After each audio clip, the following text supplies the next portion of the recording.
The next part is websites and making them sustainable.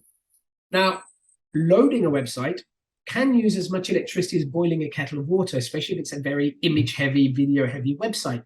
Now, you may not know this because, of course, our computers do not have an exhaust cable out the back of them. You're not seeing the fumes pump out the back of your computer. But believe me, the energy is being required to transfer energy and the whole, just to run the infrastructure. It creates a carbon footprint, and we can do something about that when it comes to websites.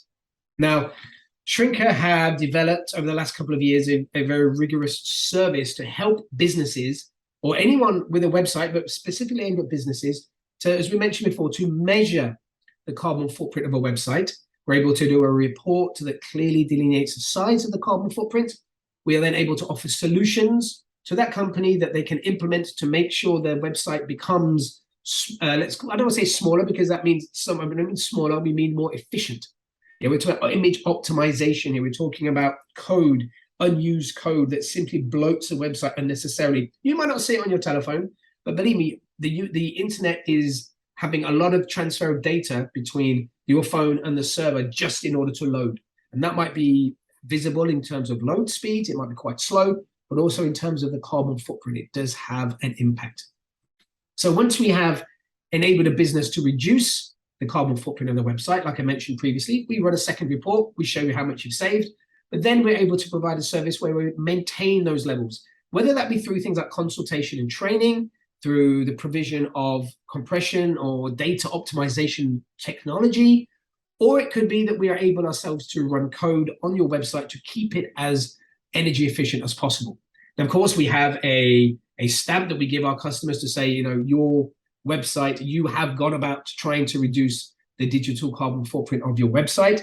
And as you see on the left here, these are the steps that we would take with any business.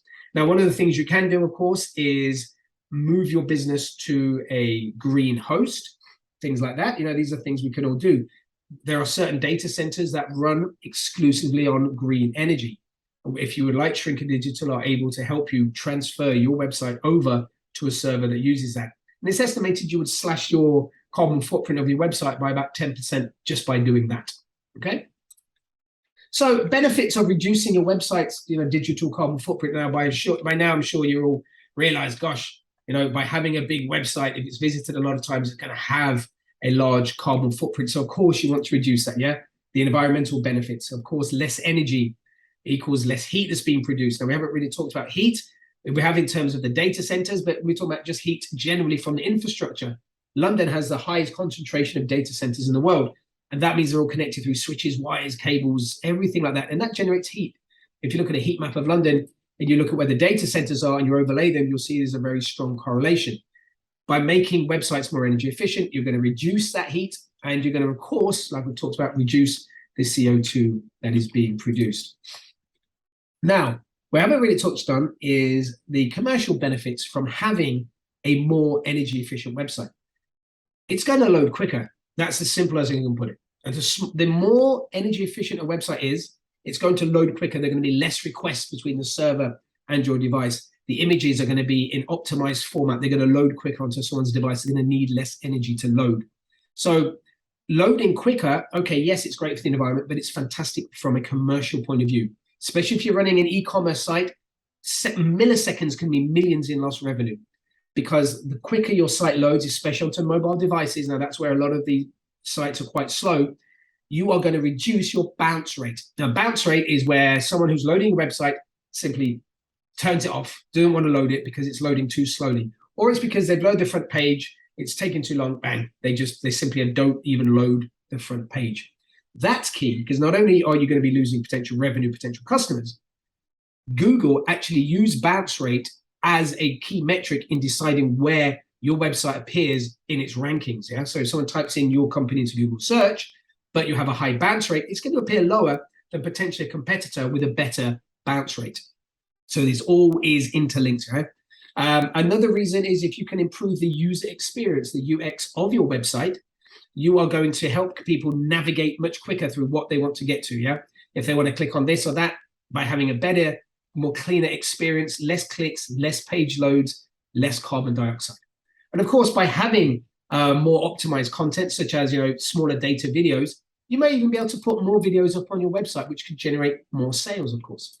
Now, from a brand loyalty point of view, we've talked about Scope 3 reporting, and we'll mention greenwashing later, but those businesses that are able to categorically show that they are doing everything they can to reduce the carbon footprint of their business in all aspects, including this new aspect of carbon digital, those customers, especially the younger guys, so from sort of 15 to 29, that demographic, they are much more brand loyal to those brands that are doing all they can. Now, this represents a fantastic opportunity, which brings me on to my last point. It's a fantastic way to promote your business, to say that you are genuinely doing all you can. We have included digital. This gives you a competitive edge in the marketplace. If you are able to show that you are doing all you can, that your website is creating a smaller carbon footprint than your competitors' website, then surely you're going to have customers who are going to want to click on yours and not on your competitors. So as you can see here, from a commercial point of view, there is no downside to making your website leaner and greener. And as we mentioned here, as we talked about when it comes to loading files onto the cloud, we can all do our part. If it comes to web design, just by saving a tiny bit of data, a kilobyte. Now remember, 30 kilobytes is a page of text. By saving just 1 kilobyte of data on a website that's loaded 2 million times a month, this will reduce its CO2 emissions by nearly 3,000 kilograms a month. So every little bit helps. Now, of course, Shrinker Digital, as I mentioned later, we have done a case study where we are able to reduce the carbon footprint of a website by 30%. Now that, depending on the size of the website, if we're looking at that business at the beginning, with over 5,000 tons almost of CO2 from its website, we are able to reduce that by 30%. It's 1,500 tons of CO2 we can save. That's just one website. There are 250 million websites in the world at the moment.